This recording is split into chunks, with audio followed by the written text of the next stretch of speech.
No pressure at Yes, all. How you doing, please. Sue? Yeah, I'm doing great. We're in Vegas, so Vegas, Yes. baby! So me and Sue met like what, 6? I don't even know how many years ago. many Years ago. yes. And here we are now. Yeah, this is the first time we've met in person, which is crazy. But it feels like it's almost weird about like seeing everyone on Zoom for so many years. I just feel like I've always... That's what I was telling Shane. I feel like I've met you all in person and we've like hung out and such. Like, I don't know why. Maybe after meeting us, she's gonna be like, nah, actually, There's look some at interesting research though showing that like they look at the difference between texting with someone versus talking on the phone versus video Oh, yeah. versus being Okay. IRL, and the difference with It's building huge. trust Yeah. between like being in person versus Zoom versus on the phone is very little. Really? You start seeing that's the social interesting. cues, right? Because like, even we've been on Zoom, you Yeah. can see each other's reactions and like, whereas on the phone or text, there's no context. Yes. Or yes. emotion, because we've all been in trouble, everyone at home, where you sent an email or a text and you meant something else. Yeah, exactly. But they just read it however you want to We read are it. not evolutionarily programmed No. to be communicating Yeah. exclusively No. online. Don't put anything in all caps because you're clearly yelling. Please. Clearly Even yelling. if I was Please, excited say it about it, louder for the and people in the back. by the way, Stop yelling at me. Bree only talks in full caps. If you haven't- But I would never text anyone in all notice that. caps unless if I was like ready to explode. Like Yeah. it's so rude.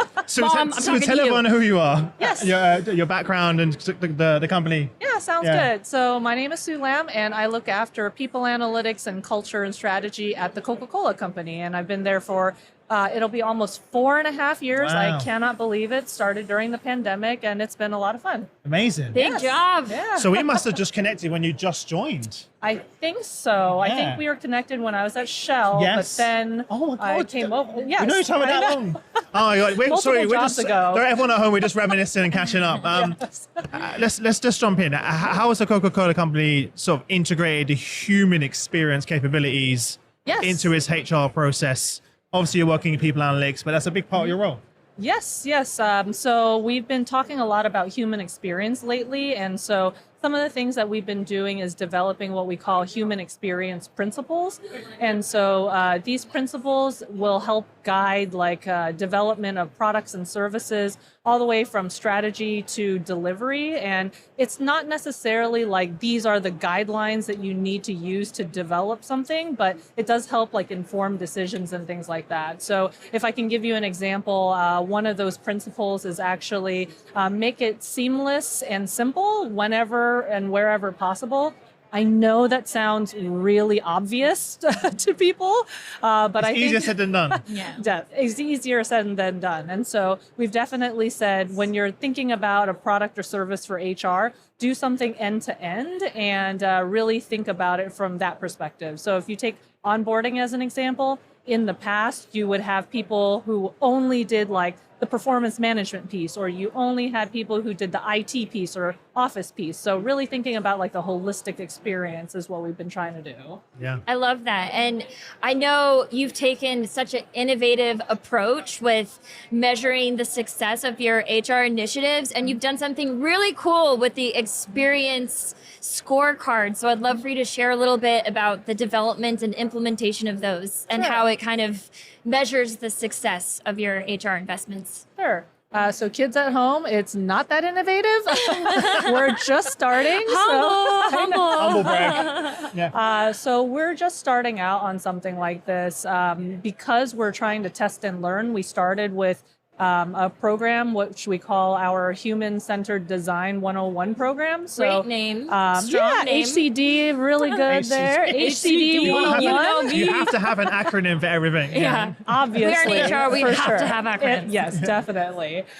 So we actually started with that, and we were trying to understand for a program like this, how do we actually measure the efficacy of it? And so it's a learning program. We're providing it for all HR professionals because we want them all to have a foundational understanding about human experience. And so for the pilot, we were actually looking at whether people felt like it was a good use of their time and energy, We ask them about their like skills and capabilities beforehand and then also after. And then we also ask them about like their confidence in deploying the type of skills afterwards. So that was kind of the first pilot. I think in the future, as we're finishing up an experience scorecard, we're really going to be wanting to understand like the principle, make it seamless and simple. Are we actually making our products and services seamless and simple? Is our technology and all of our processes like easily integrated with one another? So it's like the experience of like going to a hotel or something. Everything's just seamless and simple. From my understanding and experience, like one of the big challenges is the reason that this is difficult is most of the time, a lot of those functions are siloed. Yes. So then you have this sort of inconsistent experience and disconnect. Yes. How have you overcome that?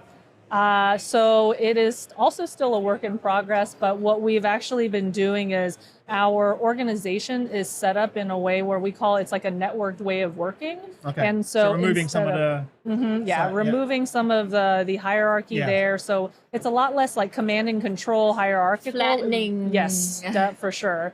And so helping people to like connect with each other more, they make the decisions there. And so we're really encouraging people to work across like HR, digital, physical workplace, and other things like that. So usually there's like one project manager who kind of brings everything together. But it is definitely something that we've been working at over the last several years. Yeah. Great. I mean, they say that it's lonely at the top. I'm curious, like, how do you go about getting feedback on your performance and growth? Oh, wow. Okay, that's heavy. What does your score look like, Sue? Yeah, your own scorecard. My own scorecard. Okay, yes. So I also own employee listening at the company too. And so I have actually told my team, and maybe if they're watching, they can give me some feedback about this. In the chat right now. In the chat, put it in the chat. Give me that feedback. Don't worry, I won't cry. We've created some psychological safety on the live stream. It's fine. Very safe. Yeah. But I always encourage people to, I think being clear is being kind. And so I always encourage people. Clear. Yeah, Clear is exactly. Just let me know. I always tell people I started out as an academic. There is like literally almost nothing you can say to me to upset me. So please just give me the feedback. I would much rather hear it from you all so that I can fix whatever it is, or if it's something that we need to partner on better, we can also do that. So I think generally my team members would say that I'm open to feedback and usually like seeking it and such. So that's built over time though, right? Like we talk about inside HR leaders of assume positive intent. Yes. So when someone's giving you feedback, right, assume, because sometimes we all know it's not easy to hear sometimes, but assume positive intent.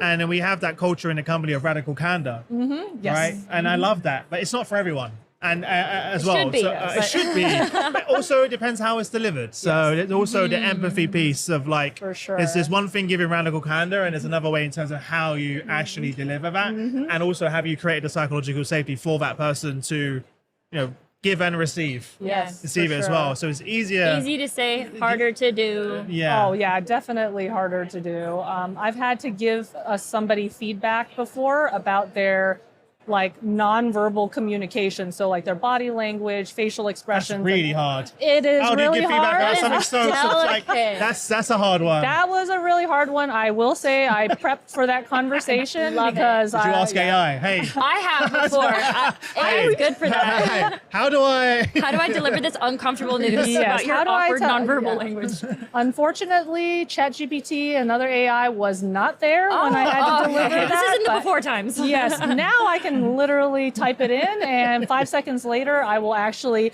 get Get some script. good nuggets. Exactly. So I would very much rather have that now. That's much easier. Yeah. What's next for you, Sue? What are you most excited about? What am I most excited about? Look at you out of Gosh. bed every day. Like you're most excited about. Like Brie. Obviously, this podcast. Come Obviously, on. apart from that, and everyone at home watching. Checks in the mail. Yeah, for sure.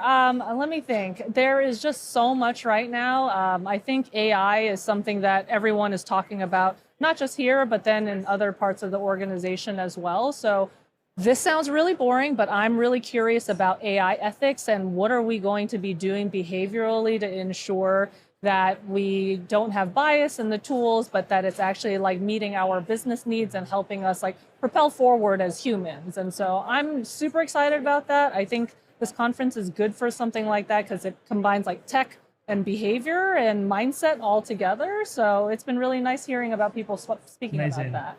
Sue, we'll let you go. Enjoy the rest of the event. It's a Okay, pleasure. awesome. I'm so Thank happy you. we finally managed to meet in I person know. and enjoy the rest of the day. We'll see you soon, all Thank right? you so Awesome. much. Great. Thank The you. work you're doing is so important. Aw, Thank you, thank Sue. you Keep so on much. shining. All Bye-bye. right. Speak soon. See ya. Bye.